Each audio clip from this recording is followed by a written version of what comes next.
তো বন্ধুরা আজকে একটা নতুন জিনিস আপনাদের সাথে তুলে ধরছি। দেখুন, হ্যাঙ্গিং অবস্থায় লাগিয়েছি, নিজেই শীট থেকে বানিয়েছিলাম। এগুলো হচ্ছে ইটালিয়ান গ্রিন চিলি পিপার্স। তো এগুলো হচ্ছে ভাজা অর্থাৎ পকোড়া করেও খাওয়া হয় বেসনে, বা অনেকে বীজগুলো বের করে আচার বানিয়েও খায়। তো দেখুন কত সুন্দর পরিমাণে হয়েছে।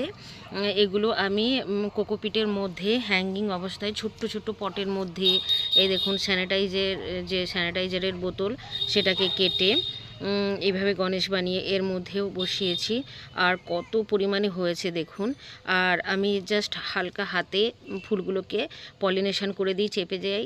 তারপরে একটা বীজও কিন্তু মার যায় না, এই ফুলও ঝরে পড়ে না। আর প্রচুর পরিমাণে কিন্তু আমার এই পিপার্সগুলো ধরেছে। তো দেখুন, 3টে আজকে তুলে নিয়েছি পকোড়া করার জন্য। তো কেমন লাগলো অবশ্যই কমেন্ট করে জানিও।